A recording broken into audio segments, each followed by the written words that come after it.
सुप्रभात प्यारे बच्चों, सुप्रभात सभी को। तो बच्चों, आज हम अपने 8वीं कक्षा के हिंदी के वर्कबुक का अभ्यास करने वाले हैं। और इसी वर्कबुक के अंतर्गत हमें आखिर कौन कौन से प्रश्न पूछे हैं। कविता क्रमांक 6, हमारी कविता का नाम था ज़रा प्यार से बोलना सीख लीजिए। और इस कविता के जो कवि थे, कवि का नाम रमेश दत्त शर्मा। आखिर इस कविता के कवि रमेश दत्त शर्मा जी हमें जीवन में कौन सा पाठ पढ़ा रहे हैं और जीवन किस तरह जीना चाहिए। जीवन जीते वक्त प्यार से, सबके साथ विनम्रता से, शिष्टाचार का व्यवहार किस तरह करना चाहिए।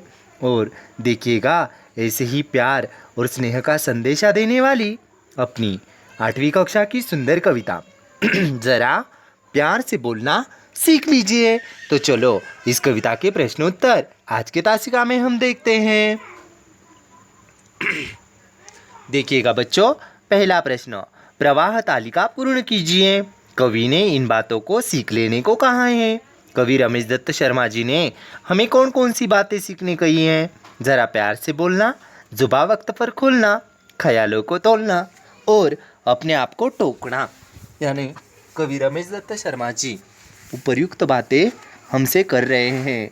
कवि कहते हैं कि अपने ख्यालों को टोकिए और जुबा वक्त पर खोलिए, जुबा वक्त पर खोलिए, ख्यालों को तोलिए, अपने आप को टोकिए और ज़रा प्यार से क्या कीजिए, बोलिए आदि। यहाँ पर कवि रमेश दत्त शर्मा जी हमें कह रहे हैं।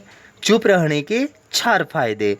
चुप रहने से हम शांत रहते हैं, मन शांत रहता है, मन प्रसन्न रहता है, अच्छे गुणों का विकास होता है और हम औरों के मन जीतते हैं।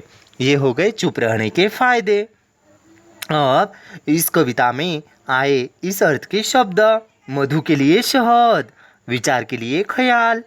और चलिएगा अगला प्रश्न देखते हैं। सही विकल्प चुनकर वाक्य फिर से लिखिएगा। दूध, पानी, वाणी में शहद घोलना सीखिए। तो वाणी में शहद घोलना सीख लीजिए। चलो तो अगले पेज पर क्या दिया है। अगले पेज पर हमें दिया है कि चुप रहने के बहुत फायदे हैं, तरीके हैं, नुकसान है। फायदे हैं, सब्जी, सब्जी, ख्यालों, सामान को तोलना सीख लीजिए, ख्यालों को तोलना सीख लीजिए। अपने आप को टोकना, रोकना, संभालना सीख लीजिए, अपने आप को टोकना सीख लीजिए। निम्नलिखित शब्दों के पर्यायवाची शब्द। प्यार यानी स्नेह, प्यार यानी प्रेम, फायदा यानी लाभ, यार यानी दोस्त, मित्र, सखा, सीख यानी शिक्षा। अब विरुद्धार्थी शब्दों की ओर चलिए। सीखना, सिखाना, फायदा, नुकसान, वक्त, बेवक्त, कहना, सुनना। चलो बच्चों, स्वमत अभिव्यक्ति की ओर चलते हैं। वाणी की मधुरता सामने वाले का मन जीत लेती है। इस तथ्य पर आपको आपके विचार लिखने हैं। वाणी में मधुरता का महत्व क्यों है, औरों को हम कैसे आकर्षित कर सकते हैं, विनम्रता से हम किस तरह दूसरों का दिल जो है अपनी ओर आकर्षित करते हैं, जीत लेते हैं, इसका सुंदर वर्णन यहाँ पर हमें करना है। चलो अगले पृष्ठ पर हमें क्या दिया है। प्रवाह तालिका पूर्ण करो। कवि ने इन बातों को सीख लेने कहा है। फिर से ये प्रश्न दोहराया है। जरूरत पे मुंह खोलना, मीठी बोली के गुण रोपना, अपने आप को टोकना और प्यार से बोलना। कांटे बोने वाले क्या होते हैं। जी हाँ बच्चों, बिल्कुल सही। कांटे बोने वाले कटु वचन होते हैं। चुभने वाली क्या होती है, बात बेबात। फटने वाले पटाखे। कड़वे क्या होते हैं, कड़वे। कड़वे के लिए इस कविता में कौन सा शब्द आया, कटु। आवश्यकता के लिए जरूरत।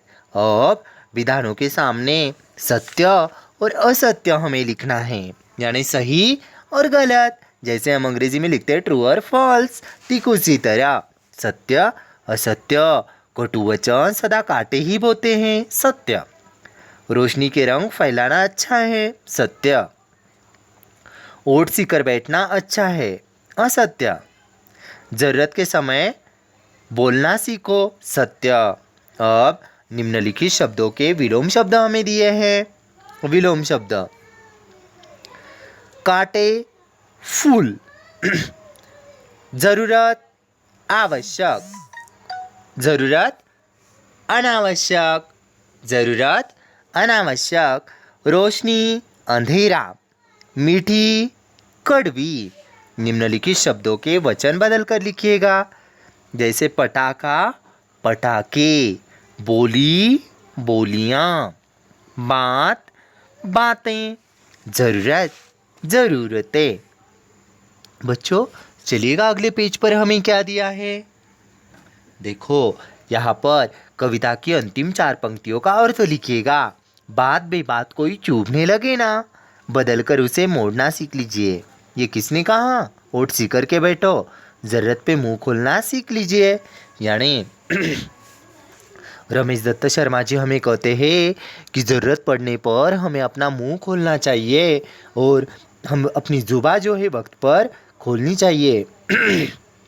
सही समय पर सही बातें, उचित बातें हमें करना अत्यंत आवश्यक है। और जीवन जीते वक्त मीठी वाणी और मीठी वाणी का महत्व किस तरह है, ये रमेश दत्त जी हमें समझा रहे हैं। अब भाषा बिंदु, उपसर्ग प्रत्यय अलग कर कर मूल शब्द लिखिए। भारतीय मूल शब्द भारत, प्रत्यय य, आस्थावान मूल शब्द आस्था, व्यक्तित्व मूल शब्द व्यक्ति, स्नेहिल मूल शब्द स्नेही। अब हमें दिया है उपसर्ग और प्रत्यय। बेबात बे उपसर्ग, निरादर निर उपसर्ग, प्रत्येक प्र उपसर्ग, सुयोग सु उपसर्ग। यानी उपसर्ग किस तरह पहचानना है यह हमें सुंदर ढंग से यहाँ पर दिया है। तो चलो बच्चों, आज के तासिका में हमने देखा कवि रमेश दत्त शर्मा जी द्वारा रचित जरा प्यार से बोलना सीख लीजिए इस कविता के प्रश्नोत्तर। उम्मीद करता हूँ परीक्षा में इस कविता के कौन सा भी प्रश्न अगर आपको पूछा जाए ना, इन सभी प्रश्नों के उत्तर आप सुंदर ढंग से दोगे और अच्छे से अच्छे अंक प्राप्त करोगे। आप सभी को दिया हुआ जो गृह कार्य है वो समय पर पूरा करना है। वर्कबुक के साथ साथ ही ये गृह कार्य जो है आपको आपके हिंदी के नोटबुक में सुंदर अक्षर में लिखना है और तुरंत चेकिंग के लिए भेज देना है। तो उम्मीद करता हूँ कि ज़रा प्यार से बोलना सीख लीजिए यह कविता आप सब लोग कंठस्थ करोगे ना। जी हाँ बच्चों, बिल्कुल। तो चलो अगले तासिका में हम अगले पाठ के प्रश्न उत्तर लेकर आते हैं। अपना 8वीं कक्षा का अगला पाठ मेरे रजा साहब, अनुराधा सुजाता बजाज जी द्वारा रचित मेरे रजा साहब, इस पाठ के प्रश्न उत्तर हम अगले तासिका में लेकर आएंगे। चलो बच्चों, धन्यवाद सभी को, शुभ दिन।